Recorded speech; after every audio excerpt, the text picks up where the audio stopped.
Judy tinha uma coleção particular.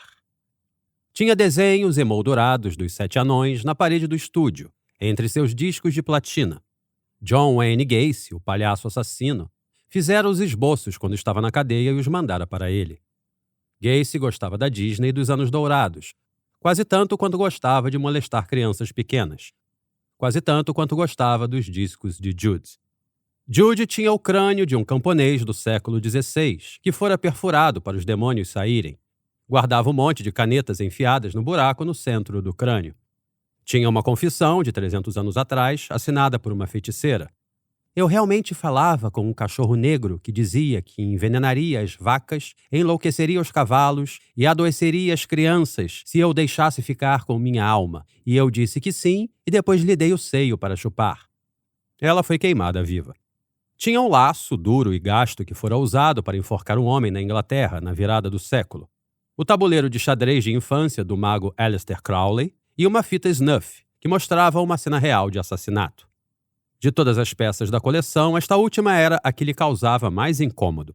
Chegar às suas mãos por meio de um policial, um homem que havia trabalhado na segurança de alguns shows em Los Angeles. O Tira dissera que o vídeo era mórbido. Tinha dito isso com um certo entusiasmo. Judy assistiu ao vídeo e viu que ele tinha razão. Era mórbido. De um modo indireto, aliás, a fita ajudara a apressar o fim do seu casamento, mas ainda não a jogara fora. Muitos objetos de sua coleção particular do grotesco e do bizarro eram presentes enviados por fãs. Na realidade, era raro ele próprio comprar algo para a coleção. Mas, quando Danny Wooten, seu assistente particular, disse que havia um fantasma à venda na internet e perguntou se ele não queria comprar, Judy não pensou 2 vezes. Era como sair para almoçar, ver o prato do dia e decidir que queria aquilo sem dar sequer uma olhada no cardápio. Certos impulsos não exigiam reflexão. A sala de Danny ocupava um anexo relativamente novo da propriedade de Judy. Saía da ponta nordeste da casa de fazenda de 110 anos. Com controle climático, móveis de escritório e carpete cor de café com leite, a sala era friamente impessoal. Não tinha nada a ver com o resto da casa. Seria como uma sala de espera de dentista, não fosse pelos cartazes de shows de rock em molduras de aço inox. Num deles, a pessoa podia ver um jarro abarrotado de globos oculares olhando fixamente para ela, com um emaranhado de nervos sangrentos saindo de trás deles. Era o pôster da turnê de Todos os Olhares sobre Você. Assim que o anexo ficou pronto, Judy se arrependeu de ter mandado construí-lo. Não queria dirigir 45 minutos de Pie Cliff até uma sala alugada em Poughkeepsie para tratar de seus negócios. Mas provavelmente isso teria sido melhor do que ter Danny Wooten dentro de casa. Danny e o trabalho de Danny tinham ficado próximos demais. Quando Judy estava na cozinha, podia ouvir os telefones tocando no escritório, às vezes ambas as linhas disparando ao mesmo tempo, e achava o som enlouquecedor. Há anos não gravava um disco. Quase não tinha trabalhado desde que Jerome e Dizzy haviam morrido, e a banda com eles. Mas os telefones continuavam tocando sem parar. Ele se sentia sufocado pelo contínuo desfile de gente disputando seu tempo e pelo interminável acúmulo de demandas legais e profissionais, acordos e contratos, promoções e apresentações. O trabalho da Judas Coin Limitada. Nunca pronto, sempre em curso. Quando estava em casa, Judy queria ser ele próprio, não uma marca registrada. De forma geral, Danny não se metia no restante da casa. Fossem quais fossem seus defeitos, respeitava o espaço de Judy. Mas sempre que ele passava pelo escritório, algo que Judy fazia sem grande satisfação 4 ou 5 vezes por dia, Danny o abordava imediatamente. O escritório era o caminho mais rápido para chegar até o celeiro e o canil.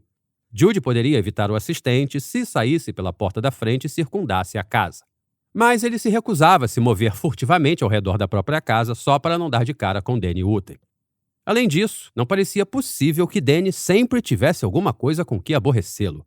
Mas ele sempre tinha. E se não tivesse algo que exigisse atenção imediata, ia querer bater papo. Danny era do sul da Califórnia e sua conversa não tinha fim. Era capaz de recomendar a pessoas que nunca vira antes os benefícios de consumir braquiária, que incluíam deixar os gases intestinais com um aroma de grama recém-cortada.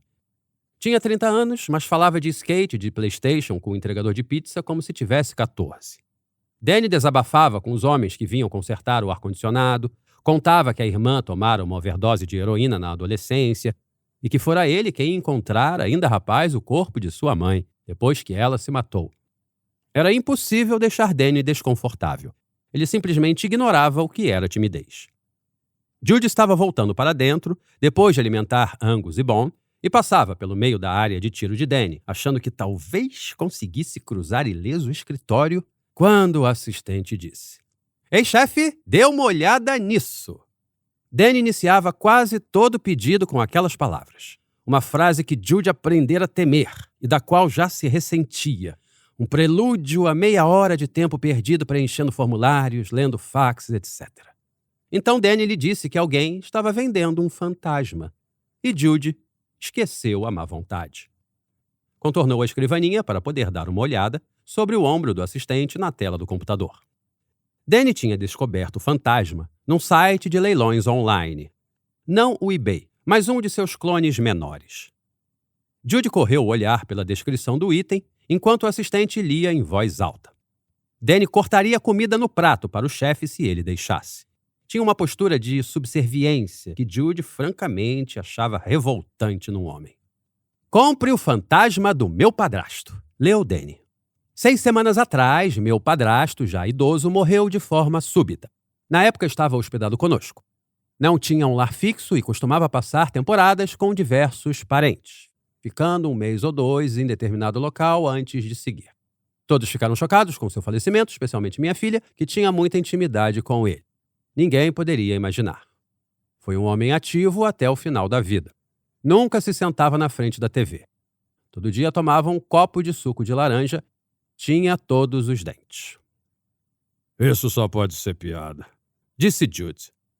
"Acho que não", rebateu Danny. E continuou.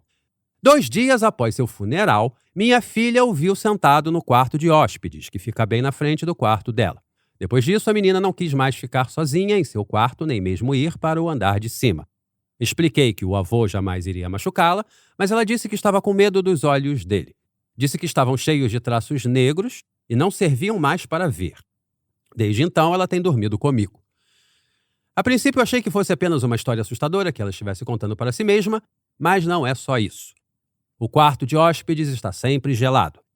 Dei uma sondada por lá e reparei que o frio era maior no armário onde o paletó do meu padrasto estava pendurado.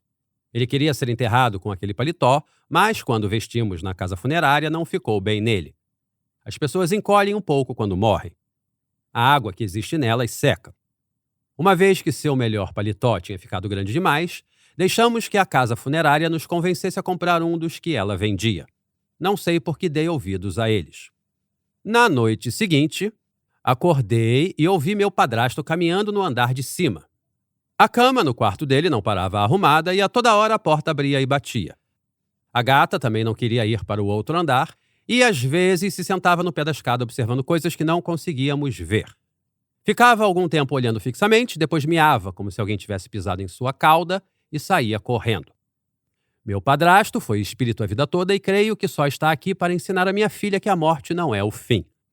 Mas ela tem 11 anos e precisa ter uma vida normal, dormindo em seu próprio quarto, não no meu. A única saída que vejo é tentar encontrar outra casa para o papai. E o mundo está cheio de gente que quer acreditar na vida após a morte. Bem, eu tenho a prova bem aqui. Vou vender o fantasma do meu padrasto pelo lance mais alto. É claro que uma alma não pode de fato ser vendida, mas creio que ele irá para sua casa e ficará ao seu lado se você estender o capacho de boas-vindas. Como já disse, quando ele morreu, só estava conosco temporariamente e não tinha um lugar que pudesse chamar de seu. Portanto, tenho certeza de que irá para onde for bem acolhido. Não fique achando que isso é um truque ou uma piada e que vou pegar o dinheiro, mas não lhe mandarei nada. A oferta vencedora receberá algo concreto por seu investimento. Vou enviar o paletó preferido do meu padrasto. Acredito que se o espírito dele está ligado a alguma coisa, só pode ser a isso. É um belo paletó, bastante antigo, confeccionado pela Great Western Tailoring. Tem elegantes listras finas prateadas, blá blá blá, forro de cetim, blá blá blá. Danny parou de ler e apontou para a tela. Dê uma olhada nas medidas, chefe. É exatamente o seu tamanho.